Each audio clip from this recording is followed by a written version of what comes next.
مجید میں 40 آیہ مبارکہ ایسی ہیں کہ جن میں لفظ اطاعت کا ذکر آیا،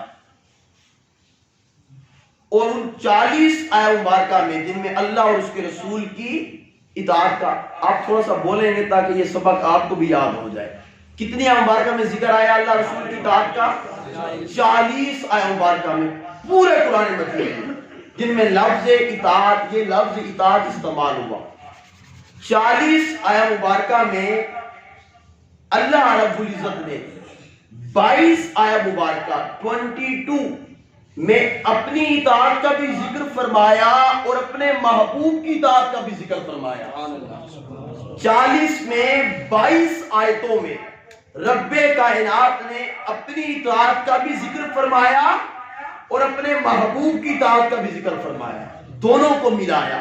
جیسے ایک مثال دیتا ہوں، یا ایھا الذین آمنوا اطیعوا اللہ و اطیعوا الرسول، اے ایمان والو تم اللہ کی اطاعت بھی کرو، و اطیعوا الرسول اور اس کے رسول کی اطاعت بھی کرو۔ تو اس طرح کی آیات مبارکہ 22 ہیں جن میں اپنی اطاعت کا بھی ذکر فرمایا اور اپنے رسول کی اطاعت کا بھی ذکر فرمایا۔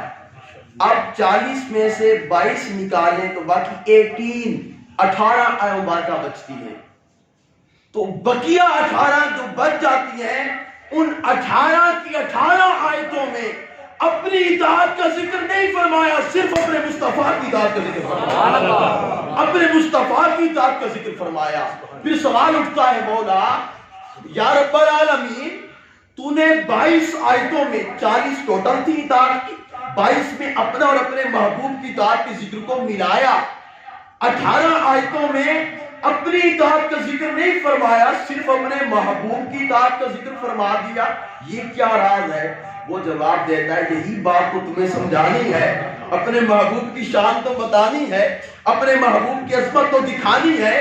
اور وہ جواب دیتا ہے کہ 18 آیتوں میں صرف اپنے محبوب کی اطاعت کا ذکر اس لیے کیا کہ وہ لوگ جو میرے محبوب کی بارگاہ سے کتراتے ہیں اور صرف میری بارگاہ کی طرف آتے ہیں، اگر ایک آیت میں بھی میں اپنی اطاعت کا ذکر اکیلے کرتا اور اپنے محبوب کی اطاعت کا ذکر نہ کرتا تو ان لوگوں کو راستہ مل جاتا کہ رب فرماتا ہے صرف میری اطاعت کرو تمہارے لیے کافی ہے۔ تو رب نے جواب دیا میں نے ایک مقام پہ بھی اپنی اطاعت کا ذکر نہیں کیا، جب بھی ذکر کیا اپنی اطاعت کا، ساتھ مصطفیٰ کی اطاعت کا ذکر کیا، اور کچھ ایسے مقامات ہیں جہاں پہ اپنے محبوب کی اطاعت کا ذکر کیا، اپنا نہیں کیا۔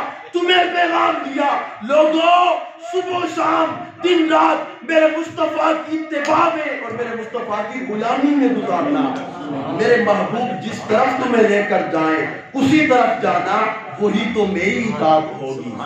اب قرآن مجید سورۃ النساء آیت مبارکہ نمبر 80 میں اللہ پاک نے فرمایا وَمَن یُطِعِ الرَّسُولَ فَقَدْ اطاع اللَّهَ۔ اب سوال اٹھتا ہے نا مولا تو نے 18 آیتوں میں صرف اپنے محبوب کی اطاعت کا ذکر کیوں کیا؟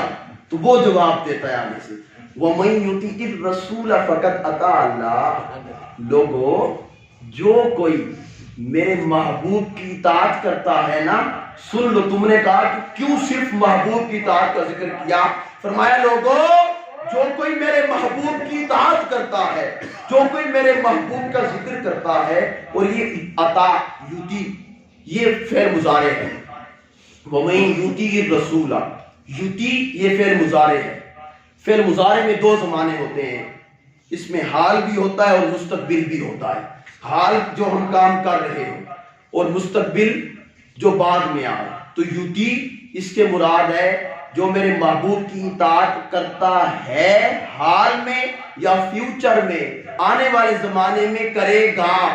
فرمایا وَمَن یُطِع جو میرے محبوب کی اطاعت کرتا ہے یا کرے گا، فقد اطاع اللہ۔ اطاع یہ فعل ماضی ہے، ماضی جو کام کر لے گزرے ہوئے زمانے کو بولتے ہیں، پچھلے زمانے کو بولتے ہیں۔ تو رب نے فرمایا وَمَن یُطِع جو میرے محبوب کی اطاعت کرتا ہے یا اطاعت کرنے کا ارادہ کرتا ہے کہ بعد میں کروں گا، وہ سن لے فقد اطاع اللہ، اس نے رب کائنات کی اطاعت کر لی۔ ادھر ارادہ تھا، حال حال میں یا مستقبل میں؟ فرمایا کہ اس نے ارادہ تو کیا نا، فقط عطا، رب نے ماضی لگا دیا، فرمایا بس اس کا ارادہ تھا میرے محبوب کی طرف آنے کا، بس میری بارگاہ میں اس کی حاضری قبول ہو گئی۔